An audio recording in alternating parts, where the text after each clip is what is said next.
MSNR ගැන. හරි. එහෙනම් බලමු මොකද්ද මේ MSNR කියලා කියන්නේ කියලා. MSNR කියන එකේ තේරුම තමයි Malaysian support and resistance. හරිද? MSNR කියලා කියන්නේ Malaysian support and resistance කියන එක. හරිද?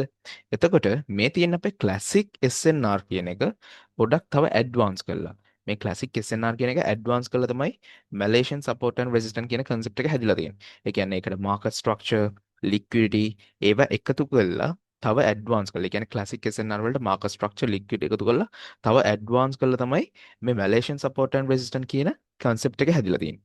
එතකොට අපිට මේකේ බේසික්ම ලෙවල් හරිද බේසික්ම ලෙවල්ස් දෙක තමයි අපි කතා කරන්නේ මොනවාද සපෝට් කයි රෙසිස්ටන්ට් එකයි හරිද මේ ලෙවල්ස් දෙක ගැන තමයි අපි කතා කරන්නේ. ඒතකොට මැලේෂියන් සපෝට් ඇන්ඩ් රෙසිස්ටන්ට් කියන concept එක ඇතුළේදී මේ ලෙවල්ස් දෙක තමයි අපේ බේස් ලෙවල්ස් දෙක. ඒ කියන්නේ මේ ලෙවල්ස් දෙකෙන් තමයි මේ ලෙවල්ස් එක තමයි හැම තැනම වැඩ කරන ලෙවල්ස් එක තමයි මේක. දැන් අපි මේකේ තියෙන කී ලෙවල්ස් තියෙන R BSS BR OC QM කිය ඒ හැම එකක්ම මොකද්ද? සපෝට් ලෙවල් එකක් හරි රෙසිස්ටන්ට් ලෙවල් එකක් හරි. ඒ හැම එකක්ම මේ වගේ. හරිද? අපි ඇත්තටම මාකට් එකේ වුණත් අපි ට්‍රේඩ් කරන්නේ සප්ලයි ඇන්ඩ් ඩිමාන්ඩ් එක. කියන්නේ අපි